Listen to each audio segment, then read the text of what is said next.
Hello, hello. Coach Hello, Carmen here from the Carmen. Happy Balanced Life. And I want to tell you that I coach and guide women to hit their goals every day in order to have a more fulfilling life for themselves. Whether it's health or finances, entrepreneurship, spirituality, I am here for it.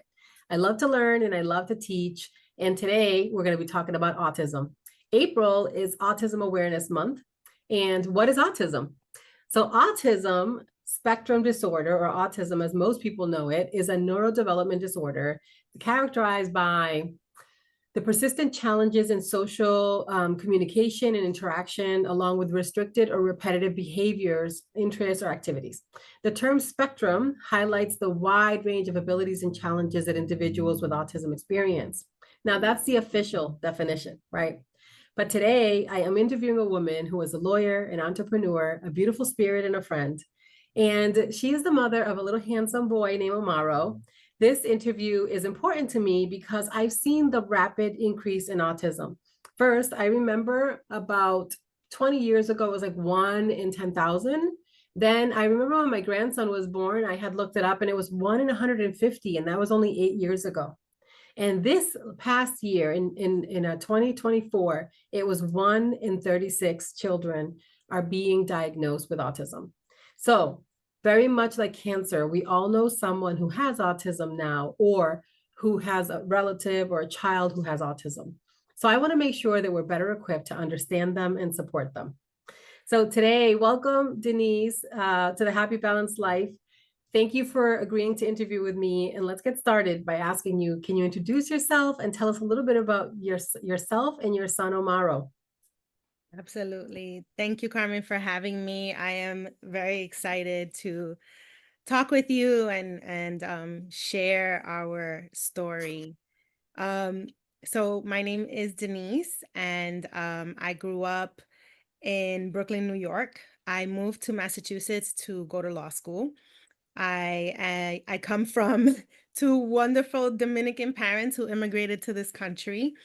Um, Fast forward, I got married, I had my child, who we know as Amaro, and, I wanna say fast forward, but my background is I'm a licensed teacher. I am a certified, advanced diversity practitioner by Cornell University, and I'm also a licensed attorney. Um, Mm. I I have a son, Omaro, who is currently in kindergarten, and he is a wonderful, brilliant, funny, hyper, silly goose. Um, Boy, he has a character that, if you're in a room with him 30 seconds, you are absolutely going to chuckle and laugh and just be in a very happy spirit. He loves trucks, trains. He, I think, is going to be an engineer because he is just so enamored with how things are made, how they pull apart, come together, how are they Mm. structured. I mean, I take him to Monster Jam and he doesn't care about the fact that the trucks are jumping and slamming. He cares about what the material the truck is made of. He cares about how the suspension holds the wheel and doesn't let it break. Wow. Like, these are the things that he notices when we go to Monster Jam. Um, That's so incredible. It's so funny that they get fixated on certain things. And, what people do not realize is that when children are autistic, they usually are extremely bright and they're very specific on what they are bright about, right? So, like, when they love something, they know everything about it. Like, they're just mhm. in it to win it. And I love that. Yeah. What I like to tell families that I work with and people who ask is, they call it a spectrum disorder. And, for the most part, scientifically, that's what they call it for a reason. But I Mm, always like to tell families they're not broken. Their brains no. are not broken. They are they are functioning in a way that's very different to us. They process Yes. in a way that's very different to us. And it's something that we should appreciate because a lot of times we get stuck in a way of doing things in a routine manner. And if we just stop to really pay attention to what it is that their world is like and the way that they perceive the world and process the world, we find out very soon that we still have a lot to learn ourselves. Yeah, for sure. So let's take it back to the beginning, Denise. When he was diagnosed, you first received the info, right? Talk to me about, how that felt, and then how has your perception changed or evolved over time? Yeah. I'm gonna try not to cry because I always get emotional. Be um, yourself, girl. It's okay. You're in a safe space. so having the background that I have career-wise and intellectually, I knew that something was different about Omaro when he was 6 months old. Mm, Amaro was a very quiet baby. He pretty much slept through the night at 6 months old, and I will never forget this day. Um, I was putting him to sleep on my shoulder, and all of a sudden he started banging his head on my shoulder. mm, And I was like, okay, that's different. And then from that day on, it was an everyday thing, and he could not put himself to sleep unless he was banging his head on my shoulder. mm. So, I have a pretty good relationship with my pediatrician. She's been our family pediatrician since God knows when. Um, and I said to her, he's doing this thing. And she was like, well, let's just monitor it, see what happens. I don't really like that he's banging his head. It could, do some damage if he does it too hard. So then it became like, okay, figure out how to get him to stop hitting his head while he goes to sleep. But then, Mhm. little things started to add up. He wasn't walking on time, he wasn't talking on time. I didn't talk till I was 4. So, my family members were like, oh, that's normal, it happens, don't worry, don't make a big thing out of it. And I was like, but no, like I should make a big thing out of it, because as a mom you have all these dreams and hopes of what you think your child's development is going to be like, and when it doesn't happen that way, you don't want to fixate, but you also want to pay attention. Sure. So I have to say I fought really hard to figure it out. And at 1 years old, he still wasn't talking, and he was barely walking. And I was able to get early intervention for him. Then he started having these tantrums that lasted too long and were too aggressive for the moment of what was happening. So Right. a little kid would just be like, "Meh." Omaro would have like a 60-minute full blown, I want to slam myself on any hard surface tantrum. Wow. Um, and so again, I'm fighting to ask what is this? And so the developmental specialist was like, well, maybe he's bored. First sign of him being brilliant. He's bored. He has all this stuck in his head and he can't get it out. Right. Put him in daycare early, put him in school early. Omaro started pre-kindergarten at 3 years old. Wow. And so pre-kindergarten, usually you start at 4. He gets to pre-kindergarten and everyone's like, he's absolutely where he's supposed to be. But again, there's frustration because his lack of language. Yeah. But what people don't know is they may not be talking, but they're still But they know. processing, they're still thinking, they're still observing. So things that Omaro was experiencing at 2 years old, sometimes now at 5 years old, he's like, Mommy, remember that time? And I'm thinking to myself, when did that happen? And I'm like, Wow. oh my God, that happened when he was like 2.5. So fought, and um finally got the pediatrician to give me a recommendation for the neurologist.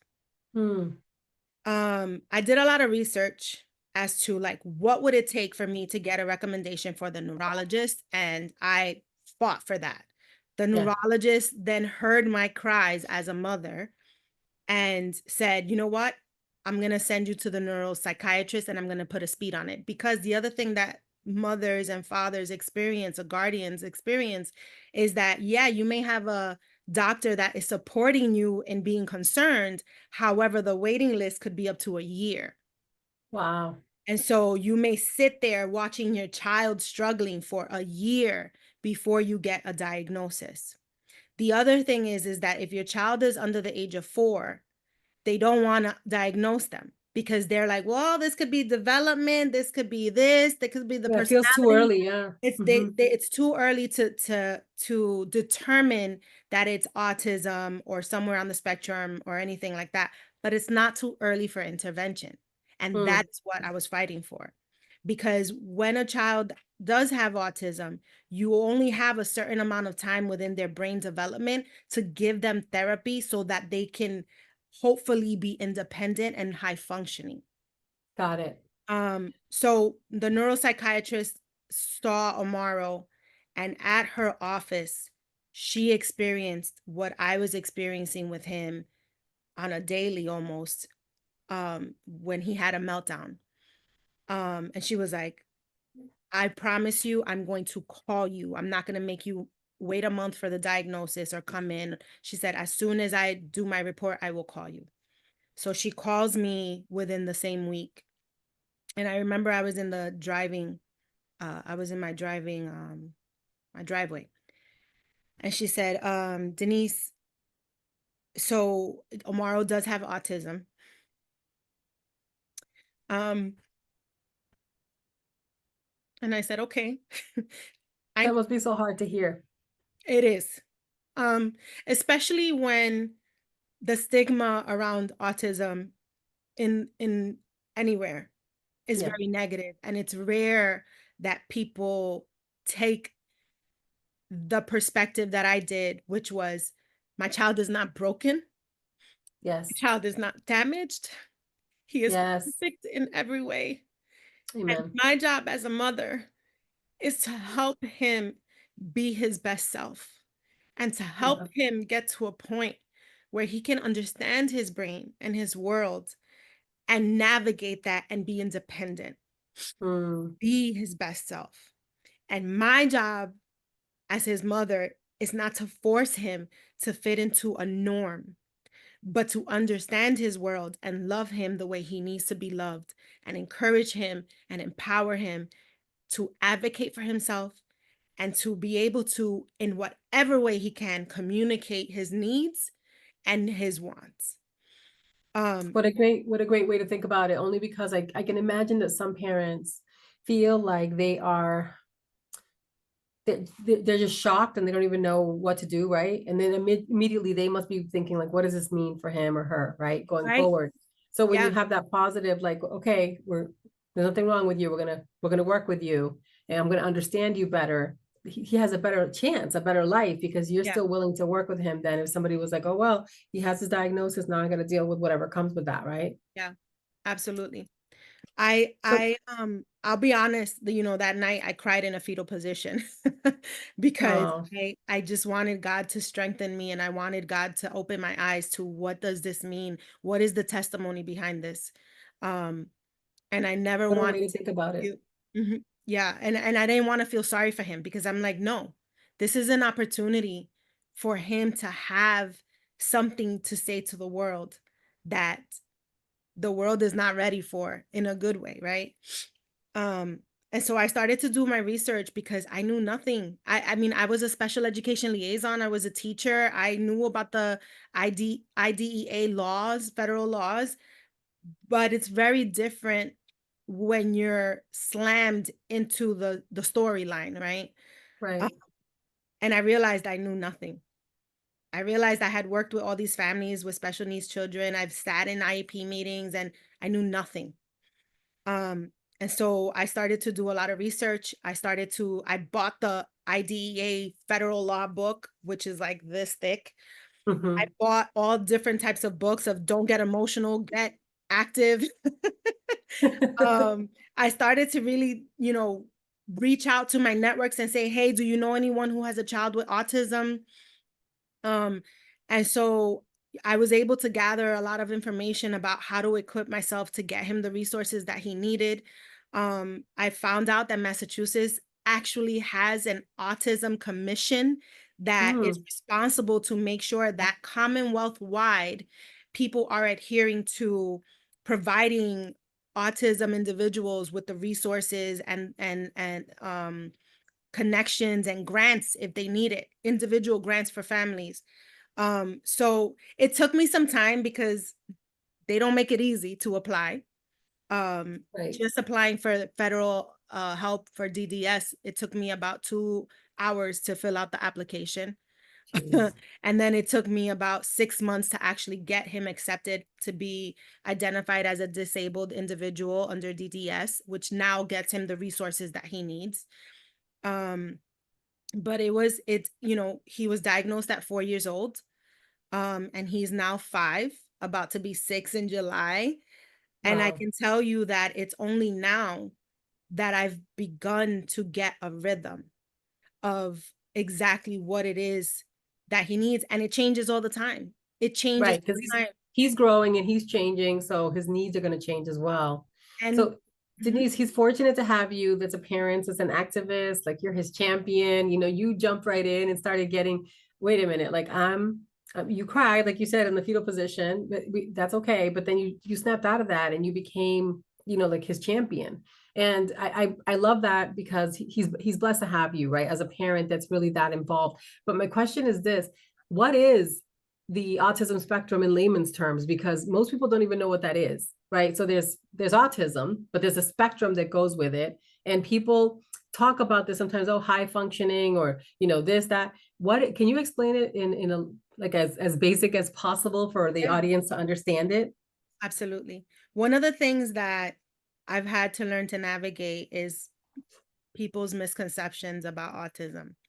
And so a lot of times what you hear is, "Oh, aren't we all on the spectrum at some level?" No. Um, the way I explain it to people is in the following way. Historically, people looked at the spectrum as a line. It's linear, Hmm. right? And you can have all these things, all these different traits and qualities linear on a line. The way people should actually view it is as a pie chart. Right? Okay. So we all have these different things. We can fixate, we can have things that are our favorites, we can have sounds that bother us and sounds that don't, we can have materials that itch and materials that don't. Um, and so, you begin to fill in the pie with the different levels of, within that can bother you. Like Omaro, for example, he hears the world 3 to 5 times louder than we do. So a Mm, sound that you may hear that doesn't bother you, for him, it sounds really, really loud and he can't take it. And it can mm, completely derail him from focusing on something or being self-regulated. Um, Another way, so when people say we're all autistic, and no, we all have the traits of that are on the spectrum, but right, if you think about it like a headache, right? Everybody can get a headache.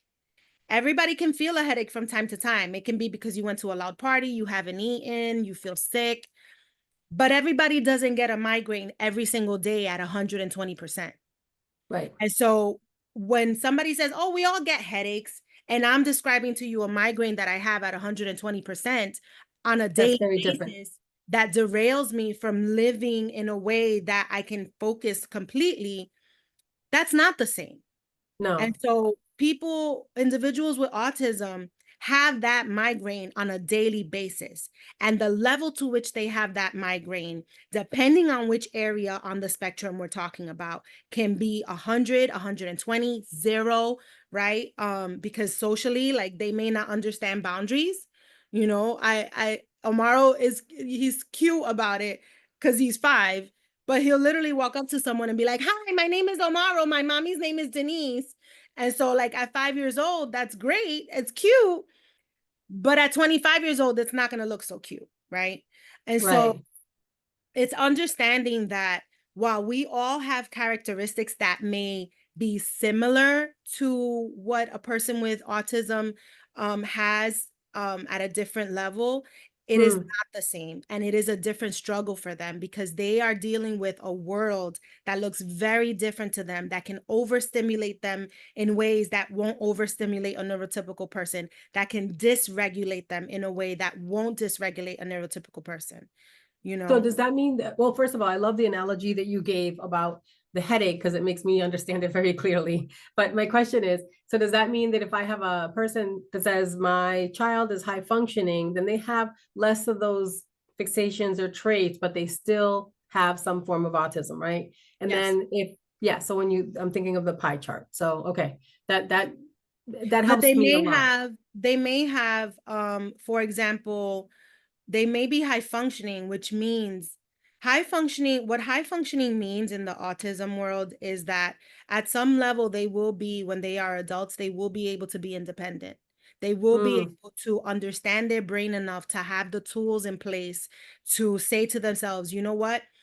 This situation right now is overstimulating. I'm going to put on my headset and I'm going to walk away, versus got it. someone who cannot do that for themselves. And so they need someone to be with them at all times to help them navigate that if they become Got overstimulated. it.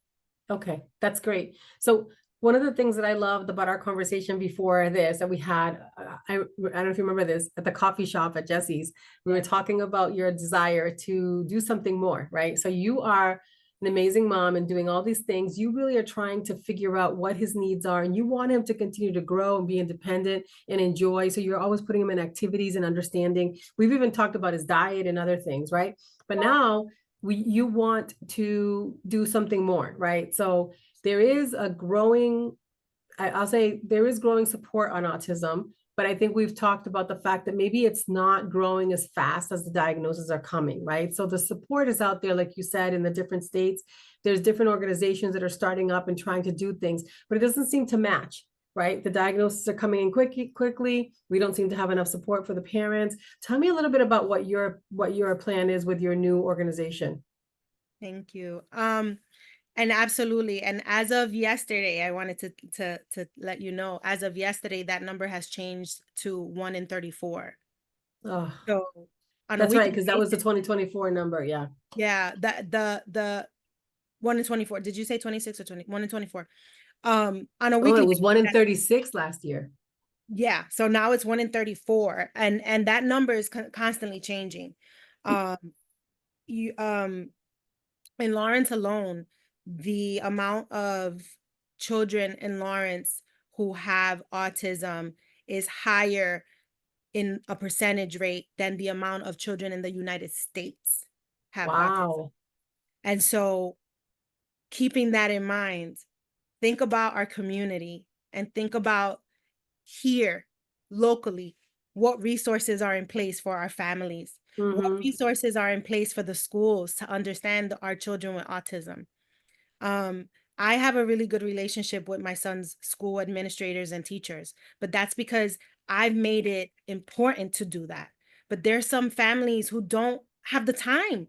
They're working two jobs. They have three other kids. And that's not saying that they don't want to take out the time, but we have to be considerate and be inclusive of the fact that not everybody has the same privilege or opportunity to be informed, to be involved, to know that this is actually what they have to do.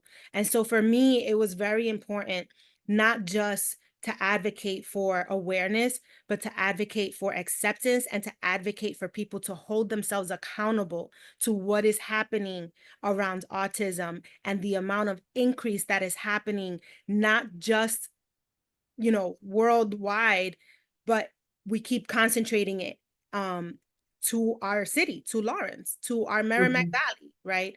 So I decided to start a nonprofit, and it's called Spectrum Support Collective. And it really is that. It's an opportunity to support families and loved ones who have loved ones, individuals with autism. It's to bring people together. There's so many different ways in which we need support. Sometimes you just need a venting session. Sometimes you just need a moment to be like, he's not sleeping. Can you guys just tell me what you did to help that? Right. Every person with autism has at some level issues with sleeping because it's part of self-regulation that their brain needs to learn to do, right? But Mm. they don't tell you this when they give you the diagnosis. They don't tell you it affects their ability to potty train. They don't tell you that it affects their ability to understand their body awareness and how close they are to people, how strong they're like tapping someone. They don't Oh, tell you Denise, these the minor food is a details. huge one. Everybody that I know that has a child with autism, food is a huge, huge, like I would say, like challenge, right? Because they eat only specific things. It has to be cooked a certain way. They don't Yep. like certain textures, and Mhm. they could be starving. They're not going to eat The something that color they, alone could be like, I'm not touching yeah, that. I'm not touching that, right? And it is a real. It's not just being picky and bratty. This is a real, It's a real thing. part of autism that people don't know about, right? So, I'm glad that you brought that up about the community, because I think that I remember I remember years ago being a little bit judgmental about, living in Andover for many years and taking my kids through sports and doing all these things and seeing all the parents in the sidelines, and then coming back to Lawrence and seeing that most of the kids didn't have parents there, and being Mhm. judgy about, like, what the heck, where are the parents, right? And then come to find out that, like you said, a lot of those parents are working two jobs because that's the way that they put bread on the table, and they want to be there for their kid, but it's either that, or do they eat, or do they, pay the rent and all of that. So it's interesting. It's an interesting perspective. I'm glad you brought it up. It's not lack or desire. There is a perspective, there is a piece of it that might be like lack of education. They're not aware of the needs that their child may need, right? But there's Mhm. also a part of it that they are sort of put between a rock and a hard place, not having the resources or the academics, but Mhm. also not having the ability to financially support their family unless they're working two jobs, especially in today's economy, right? And some people are going to school at night and they're doing all the things for their family, but their family is struggling without them there. So it's Yeah. definitely an ugly place to be. And it's language access. I have yet to bump into anything that's in Spanish, you know? So if Wow. you think about language access, that's huge, huge. Yeah, Um, because you are a very intelligent woman who has, like I said earlier, you're an activist and a champion for your son. You're looking for the answers, right? But if you're working two jobs and you don't know the language, forget it. You're not gonna have access to most of yeah, these things, even if you're looking. yeah, And don't get me wrong, school system, some people sometimes you're lucky enough to have somebody who's aware. And yeah, if you have like a AAP plan or something, they might be supporting you to a certain level, but that's temporary. That's not an every single day in your house dealing with the things that yeah. you're dealing with as a parent of an autistic child, depending on their level. So you have to tell me, I know that you said the name and that you just kicked off, but tell me what your desire is. Like, to, what are you hoping to get out of having this organization for autistic parents? What is your biggest desire when you look forward 5 years, Denise? What do you see? Don't make me cry. Um, Carmen, I am dedicated. I can't tell you how much parents get judged and they're made to feel like their children are broken because of them. Hmm. I've been judged. Um, I am dedicated to creating inclusive, safe spaces. I am Mm-hmm. dedicated to creating spaces where families can come, their children can play without being judged, their parents can talk without feeling judged, feeling like they know someone who understands where they're coming from and the struggles that they have, where they can find respite in community, where we can collectively unite in a grassroots effort Yes. to get things done in this city, to help our families who have loved ones with autism, to create spaces for them to be able to have sound healing circles, to be able to have just a play date, to be able to share resources, support one another, address community needs. There is one park in the city of Lawrence that is a special needs park. That's it. And we have a lot of parks. And we have a lot of parks, you know. There's, especially for our marginalized and BIPOC community, there's not a lot of places that speak to our experience as Black and brown people. um Mm-hmm.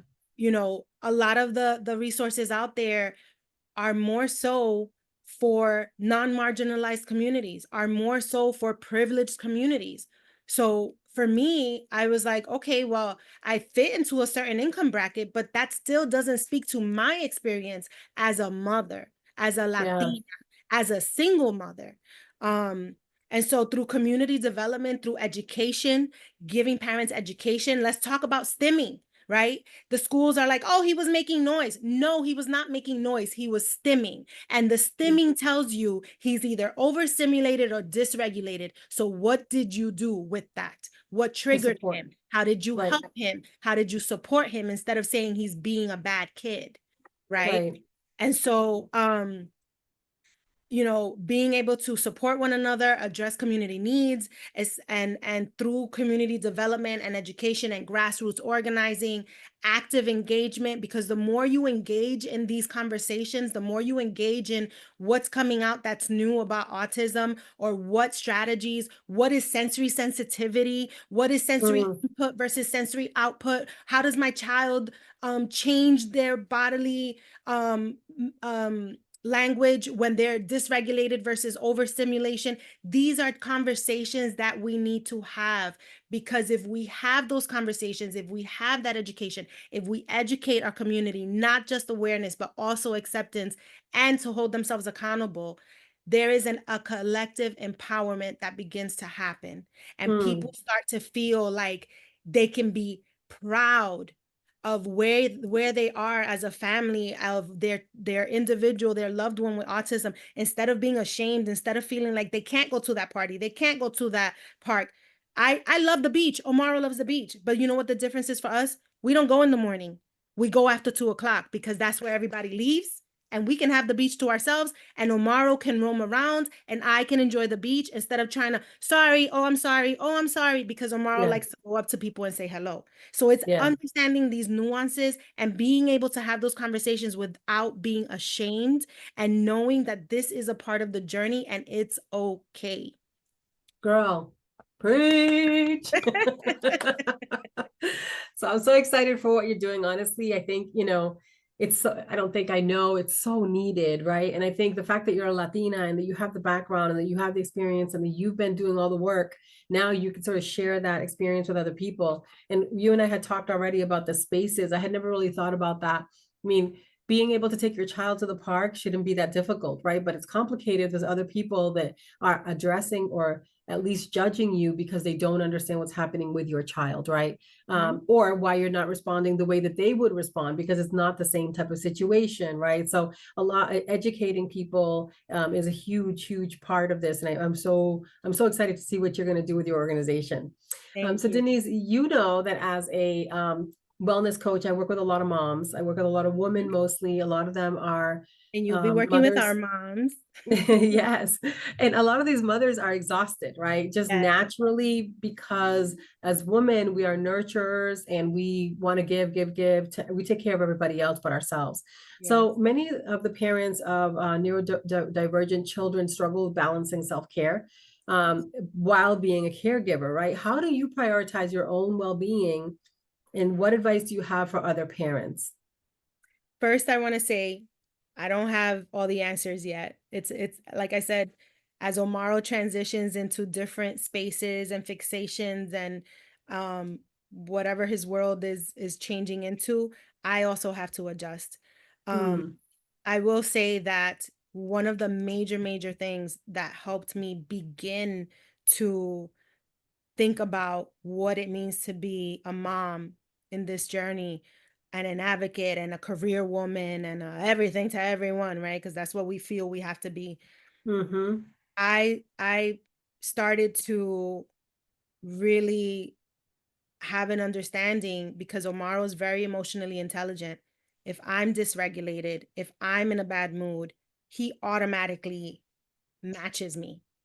And so Hmm. if I want to be able to keep him in a regulated state and be able to help him navigate his world, my cup has to be full, Yeah. because I can't pour into him with an empty cup. I And so, wasn't even considering that, right? That he can sense that you're yeah, off, right? they But are yeah. very emotionally intelligent, very Mm. much. Their social need to learn things has nothing to do with their ability to empathize and understand that you are in a bad mood or you're in a Right. good mood. Omaro will literally start walking up to someone, feel their energy, and be like, "Oh no, mommy, let's go." He doesn't want the bad Mm. energy. He understands it that deeply. And so for me, I reached out to my great friend Carmen. And I started to go to your workshops to learn about Mm. better time management, to learn about what does it mean to take care of myself. It means that I have to get XYZ in order. It means that I have to Yes. time block. It means that maybe I need to get up earlier to take time for myself, which I do. I wake up I tomorrow love at that. 6:30. I'm up by 5 in the morning. I pray, I meditate. I make sure that my clothing is ready the day before. I make sure that I have everything I need to get his lunchbox ready straight away in the morning. Um, a big thing that I had to learn was, you know what? Technology is great, but we need less of it because it can Yes. overstimulate him, and it frankly overstimulates me too. So I started to learn about my nuances. What are the things that get me dysregulated? What are the things that get me overstimulated? When I get home, all electronics are off and I need to decompress so that then I Good. can engage with him. Um, I started I'm on this new journey to be healthier. What am I eating? How much water am I drinking? Um, stop working when I need to stop working, which means Yeah. do as much as I can at work so when I get home, I'm not bringing home work with me. Not always an easy thing to do, but No. knowing when to stop. But No, that's super important because as parents, sometimes we put other things first and they grow so fast, Denise. In the blink of an eye, he's going to be a grown adult, right? And so in your situation, it's even more important because he depends on you and he needs you, right? hmm But overall, I think as parents, we have to do a better job at hmm balancing, my job is important, but it's not more important than what I have going hmm on at home. And you have to hmm shut it down because it's going to be there tomorrow. We hmm just are like, again, we want to overperform. We want to get everything right. We want to be the best mom, hmm the best, worker, the best student, the best at everything. And sometimes when you do that, you're giving less and less and less to everything. You're not Yes, really doing anything great, right? But your parenting, that's something that you don't negotiate, you right. know? You don't You you don't don't get negotiate to that. you can't take back, you know, you can't take back if you speak to them incorrectly. You can't take That's back right. if they needed you for something and you thought it was something small, but to them it was something big. The other Yeah. You day, missed that play, because you were busy working and they'll never exactly. forget that. So Yeah. I talk to parents sometimes that are trying to balance like, my kid has this sport and I got to get there, but I have to be at work and it's a lot. So I'm Yeah. glad that you're making the time for him and even for yourself and that you understand the connection of when you're better, he's better. And when you are Yes. sort of like deregulating, he's seeing what you're doing, right? And I think a lot of people don't realize that kids watch us and we Mm-hmm. have to. I always used to say to my sister, like, my sister was a smoker, and I used to say to her, well, when the girls get older, you can't tell them not to smoke because you smoke. And she was like, yes, I can. I'm like, no, if you smoke, they are Yeah. going to think it's okay to smoke, right? It's like if you keep your room dirty, don't tell your Yeah. kids to clean their room because they're going to be like, what about you, mommy? Right? And Yeah. there's so many things that we don't realize. The children are watching us, what we eat, how we act, how we speak to other people, right? Yes. When we sleep, when we rest, if we take care of ourselves, if we don't take Mm-hmm. care of ourselves, like everything that we do, you can Mm-hmm. tell them whatever you want, but they're watching your actions, and that's what's most important, right? And So now, the fact that you're learning to do that in the afternoon is so good for both of you, right? Because he's making that association now, like, oh, we come home and we're off all this stuff, right? Mommy's not working, I'm not doing this, we're just relaxing and getting ready for tomorrow. And these are the things that we do that make us feel good. I love that. yeah. Yeah. And I I'll love that. say this, I recently went to go see a comedian, and she was like screaming at the audience, go to therapy. And you know, a lot of us think therapy is taboo, but I'll be honest with you, therapy is what has helped me outline Mm, really the type of mother that I need to be to raise Omaro in a way that empowers him and allows him to advocate for himself in a healthy way. And it also keeps me focused on when I'm being an overpowering mom, right? Like overprotective versus let him do it, right? I had to learn to not be overprotective. I had to learn to let him take that chance and go up to another kid and say, "Hey, do you want to play? Do you want to be my friend?" Right? Because initially my first thought was like, oh my God, he's gonna get too close to them. Oh my God, the parents gonna think that he's gonna and you think all these things and they right yeah. because you're so constantly judged that like it becomes a nasty little voice in your head. But I encourage every parent, I encourage everybody, forget about what your situation is. Go to therapy because it allows you to understand your childhood experiences and what are your triggers and what are things that you need to really focus on to be a cup full so that you can pour into your child the things that you need to learn to say no to so that you can be fully present. Yes. Um and it allows you to be okay with making mistakes. Hmm. Journaling has been massive. Gratitude journaling has been massive.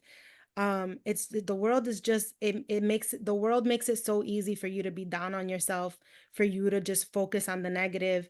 It makes it so easy. But what are you doing to create this amazing world for your child so that they know that they are loved the way that they need to be loved? Not the Can way I that just we say, think. yeah, the The way way that that they they need. Yeah. Can I just say, as a Latina, you are not crazy. No estás loca. Okay. ah, That's what people think, right? Because as yeah. Latins, like when you say I'm going to therapy right away, Ujú. the parents are like, "What's wrong with Ah, you? Está no, loca?" ¿Qué Right? yo And I'm like, sabía "Oh que my esa goodness, estaba no." se patinaba y Yeah, copia. right. They think that something's wrong with you, and they don't Ujú, realize like that therapy is there for a reason. All of us have trauma from the past, right? All ujú, of us have ujú, things that we've lived through. They might be completely different. Like your story is different than my story, is different than the next person's story, but we all have ujú. a story. And Absolutely. we also live in a world that we live we're literally fiending on social media, scrolling, seeing all the perfection in the world, right? Oh, everybody's Everybody's perfect on beautiful, Facebook and thin, rich, Instagram. vacationing, exactly. All the TikTok, Instagram videos that you see, and Mhm, you're like, wow, like life is perfect. And why isn't my life like that? And mhm. we live in a world of comparison, which is Yes, sad. And so very there dangerous. is a need for therapy because you think something's wrong with you, right? Why don't I have all the things that she has? How come I haven't gotten as far as he did? Blah, blah, blah. And you start comparing, and you start beating yourself up, right? So I think therapy is amazing. I think it's good for people to be able to tell their story, be able to decipher what's right, what's wrong. And by the way, some of those feelings are very normal. It's okay to feel them, when it comes to certain things.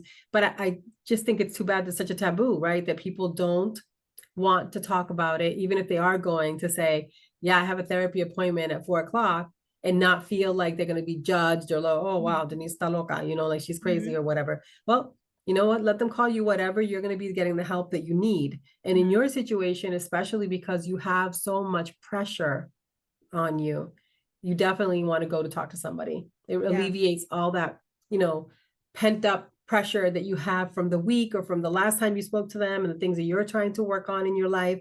Even yeah, if you think you have a perfect life, go to therapy. You'll be surprised what you uncover. yeah. And you know And what it I also had to do, Carmen? I had to really take a look at my circle. I had to mm, take a look at the people who I was surrounded by, and I had to really make decisions, and I had to cut people off yeah, because at the end of the day, I had to say to myself, is this person or individuals who are in my life, are they hindering my ability to be a good mother, professional, individual? Is this person the type of person that when I die, I want Omaro to be exposed to and help continue to you know help him navigate this world? And if the answer was no, I had to cut it off. wow, And honestly, it's been a journey of 3 years of making those decisions, but you know, and not that I expect people to be perfect, right? Because it's a reciprocal thing, right?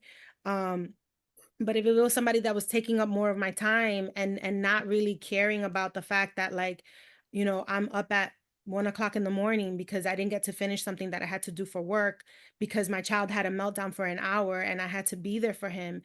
And they're calling me and they're like, leave him with your mom. Let's go eat. Yeah, maybe not. You know what I mean? So it really matters who you're surrounded by. And I have to say, I'm surrounded mm, by some powerful, empowering, beautiful, amazing, great, handsome individuals that really bring my life to another level and allow me to see that should something, God forbid, happen to me, that Omaro is going to be surrounded by so many great individuals that will teach him what I would have taught him if I was still alive, that will Mm, guide him in the way that I want him to be guided, that will protect him as fiercely as I would like to be alive to protect him.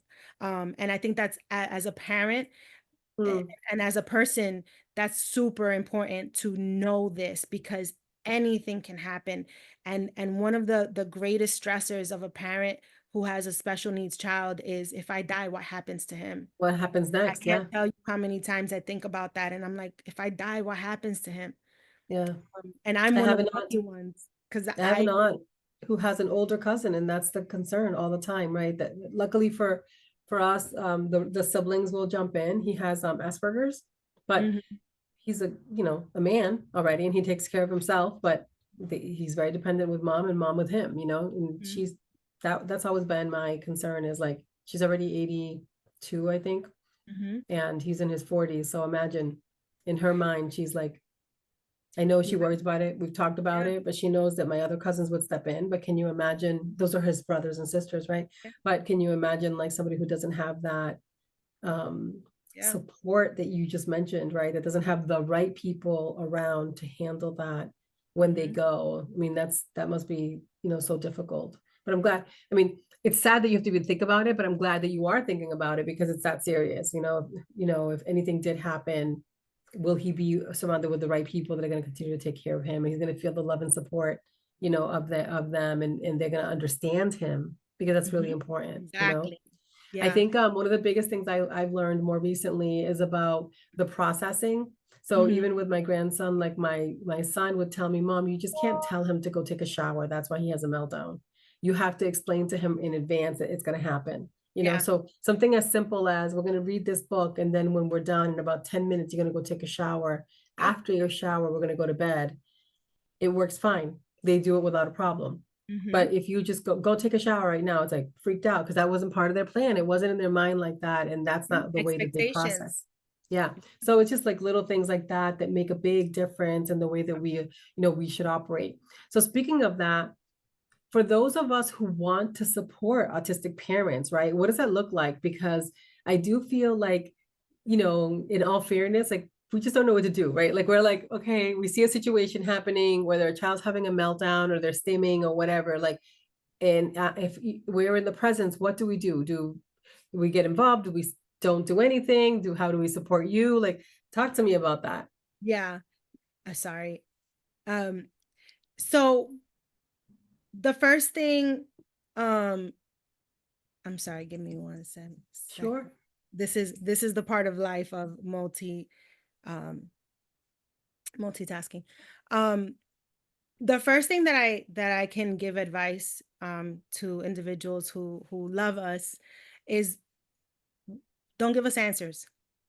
We're already struggling with figuring it out.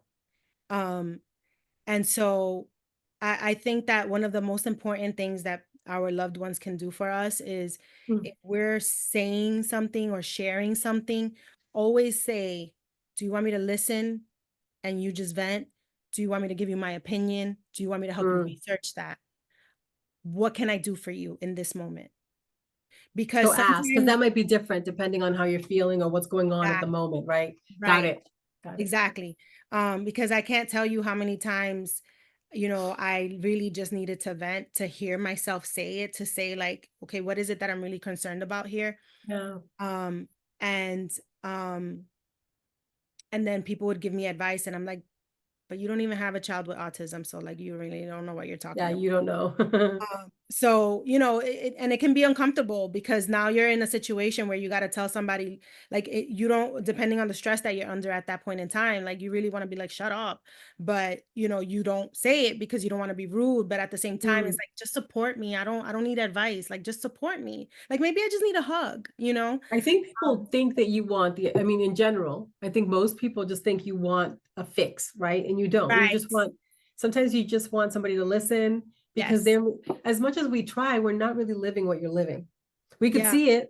we could be Yeah. seeing it, right? But you're the one that's living it every single day. So it's not Yeah. the same. And I think that's good advice. So for me, ask, how can I support you, is all you're Mhm. asking for. Because you might be like, I'm good. He's doing this. This is normal. I know what it is.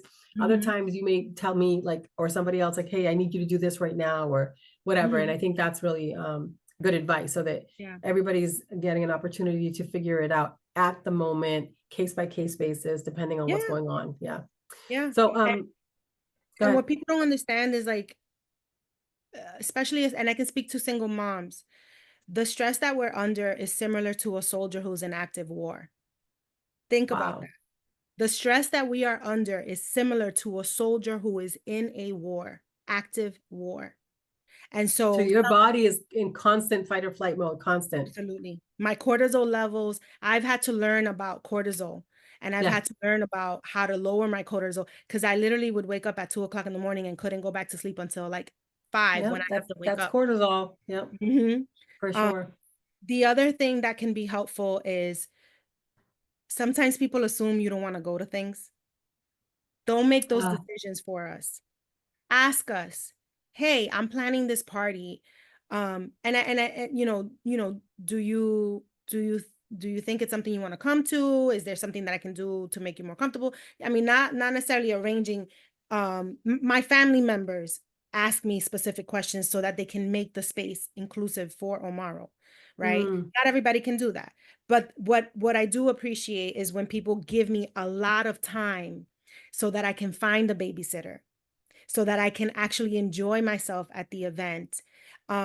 And or they give me insight into what the space is going to be like so that I can have an understanding of whether that's something that I need to get a babysitter for or I can actually bring Omaro with me, right? mm-hmm. So being detailed in that way and picking up the phone and saying, "Hey, I'm planning a bachelorette party." I don't know. I'm planning a Yeah, wedding I guess beside I, this I session. guess my concern would be, do you think that they are concerned if if it's a child, if it's a childless event, right? For instance, like a bachelor party or something you would take a child to, do you think people feel like, well, she's gonna, if I invite her, she's probably gonna have to go through the hassle of finding a babysitter and all that. But you're saying, let me decide if it's worth the Yeah, hassle. Right. absolutely. Let Let me me make that decide. decision. Yeah. I So never I never take it offensively when people are like, "This is a no kid event." I guess that's what I was getting to. So Yeah, I think people probably feel sensitive about that, right? Like if I tell her no kids are allowed, she might be like, well, I'm not going because I need to take my child, right? yeah, So you're saying no, let me decide whether or not it's an absolutely. event that I can take my child, or more importantly, if I'm going to go find a babysitter, if it's worth the sacrifice to go Mhm. there, that evening or that day. Mhm. Got it. Yeah, let give us ample time to make those decisions. Don't ever assume that we're gonna feel insulted because it's a childless event. I actually appreciate that because if I end up bringing my child and Omaro is more high functioning, but at certain events, he gets overstimulated and now it's like he's not high functioning, right? Um, Mm, and so I appreciate for someone to call me directly and say, "Hey, I'm having this event. It's going to be in this space. There's going to be loud music. There will be other kids there, but I want to let you know that because if there's too many kids there, I don't want to bring Omaro." mm, So I like being able to make that decision for myself because I know my child the best. And I feel mm-hmm, like I don't want to ruin anyone's event. And it's not because I'm a nuisance or my child is a nuisance, but it's just being empathetic to the situation at hand. And that means if you give me a choice, I will make the right decision so that I can share with you in that event and also be mindful of my child and his needs. mm-hmm. I got it. Good stuff. So, hey, we're winding down here, but I do need to share this because I'm impressed with this. You're very diligent with Omaro, and you have him involved in equestrian and in swimming and other things, right? Talk to me a little bit about what advice you have for parents when they're getting this diagnosis. What has been helpful for you and for Omaro, and you keeping him in these type of events or Yeah. activities? So, first, I want to say a lot of times parents are scared to put Mm, their child in situations because they limit their child. I do not limit Omaro. I do not say he can't do this. Omaro has proven to me that I need to shut that little voice in the back of my mind that says, "Can he? Can he?" Let him decide that, Denise. Yes. So Omaro Let is him try it if he's willing. exactly. Omaro, and when I tell you, I put Omaro in everything. And when something sticks and he's good at it and he expresses that he likes it or he looks like he's really enjoying it, I keep going with it. We Mm. started him in basketball. Well, Omaro took the basketball and he was playing soccer with it. And and I was laughing the whole time. Like I was like, this is hilarious, but okay, you don't like basketball like that. So I put him in soccer. He started doing soccer. He was doing really, really good. I heard that equine therapy, horses is Yes. really good for people with autism because horses have a very similar personality to people with autism, so they understand each other. It's Oh, literally the wow. spirit animal. So I put Omaro in equine therapy, and when I tell you he is a completely different child, I wish I could bring Wow. Shelly with us everywhere. Um, Oh, and when Omaro takes something on, he becomes above a master about it. Omaro is in equine therapy riding the horse in 3 months where he should have been at the end of this summer. He's already riding the horse on a trail holding the reins, which is huge. so Huge. he's ahead because something that he loves, like we talked about earlier. Yeah. They really Yeah. get focused on something and hmm they do When great they with it. like Yeah. something, they go hard. Omaro was accepted into the Special Olympics for skiing. Oh, What he should have been doing in a week's time of training, he did it in 40 minutes. He was going wow. down a hill without the poles, totally by himself, like nothing. And he was like, Mommy, I want that hill, the expert hill. I was like, no. Not yet. Let's practice some more on the medium hill. He got to the medium hill. He wasn't even on the baby hill. Um, Wow. he does basketball. He does swimming on Saturdays. He and this from a child who did not even want a drop of water to touch his head. It is his sensory sensitive space. And he Mm. went from not wanting to take even a bath to now he's by himself putting his head under the water and I'm learning. glad you mentioned that because I didn't realize this, but even showers can be a problem. But Yes. showers and Big. bathing can be a problem for autistic children, right? Because of the sensory. I learned that Yeah. recently. It's incredible how many things you have to be thinking about, right? When Yeah. you yeah. So, Denise, this has been great. Where can people find you if they want to either join your organization or just chat with you? Maybe we have a parent listening that has questions about their diagnosis or even doubts. Because I think, I hear different people seeing different symptoms, which makes them wonder, like, if something's what's going on here. Like, I Yeah. remember, they say when the children line up the toys, right, or they start doing repetitive Yep. things, and you're paying Mhm. attention to certain symptoms, and you're like, is this normal or not, right? So my Mhm. question is, if somebody has questions for you, or they just want to join or support, volunteer in your organization, where can they find you? Is there a social media, website Yep. or email or something? Sure. Go ahead. So first I want to say that I support families. I am not a doctor. I am an autism coach, a certified coach. I have my personal experience. I'm an attorney. So at that I am an expert when it comes to special education and IEPs and 504s and things like that. So I want to say that there is no one thing that you cannot mention. We will figure it out. If I cannot help you directly, I will find you someone that can. I Um, love it. you can reach out to us on Instagram, SS Collective Now on Instagram. You can reach Okay. out to us on Gmail, SS Collective, I'm sorry, SS Collective Now at gmail.com. Okay. And you know, I am I am available. I know that we don't function on a regular 9 to 5 schedule. So if you need to reach me at earlier hours, please do. If you need to reach me at later hours, please do. I will give my phone contact information to those who are able to reach me via Instagram or Gmail. I don't want to give it out No, to the until world. I actually You'll have a start phone getting weird dedicated calls to because there's that. always a weirdo out there. Yeah. I'd rather. Yeah, but I encourage families to reach out. There is no question that is a dumb question. There is no situation that may seem out of the zone. Some people are like, well, I mean, they told me that it's okay that he's walking on his tippy toes. So I don't want to mention that. But guess what? Walking on the tippy toes for many people with autism means that they're dysregulated. And that's the first. Mm, So please reach out. Please understand that there is nothing that we are not willing to talk to you about, to figure out how we can help you, how we can give the resources, ideas on what workshops we can develop and give community members so that they have more information. I'm going to be having workshops for family members of the family members, because my brother is constantly coming to me and saying, hey, when he does this, what does that mean, and how can I help you, and how can I support you? We forget that there's people who want to support you and they don't know how. Yes. So please I reach love out. that so much because I was thinking like the importance of having workshops like what is autism period, right? But Hmm. you're getting deeper. You're talking about, hey, the family members and those want to support. That's where I'm at. What can I do differently, right? Because I'm Hmm. learning a lot about like how they process, what they do, the Hmm. little signs and stuff, right? But And if it, understanding their individual yes, profile. There is no one person who is the same. It's right. really it's having a conversation. Let's build out your loved one's profile. Let's talk about what are their triggers. Let's understand what is their development stage versus their personality versus overstimulation versus dysregulation. It is all Mm, very different and can look the same. right. And I think one great thing about all of this is that at the end of the day, if people follow you, then they'll see whatever you post. If Yes. you're going to have a workshop, if you're going to have a Please class, follow if us. you need to be coached by someone. And I think something that we need to do a better job is just taking the shame out of this. There's no Yes. shame in this.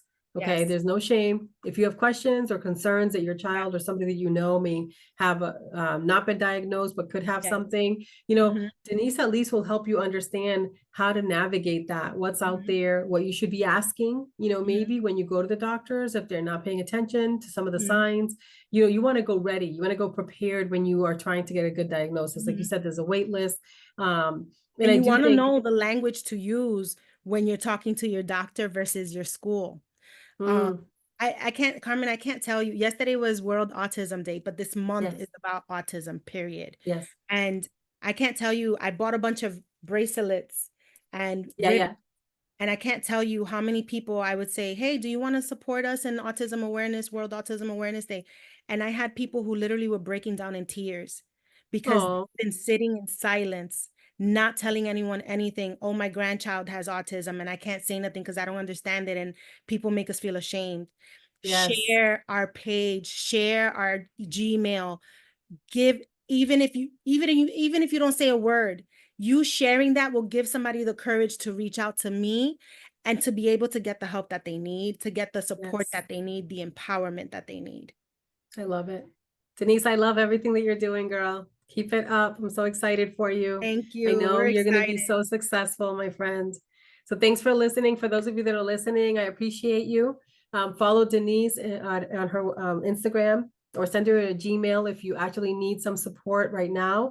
In the meantime, if you are not already subscribed to the channel, hit that bell so that you can get future videos here on my YouTube channel. And if you need any wellness coaching or lifestyle coaching, reach out to me directly. Stay blessed, folks, and have a happy, balanced life. SS Collective now. Instagram is Yay! now.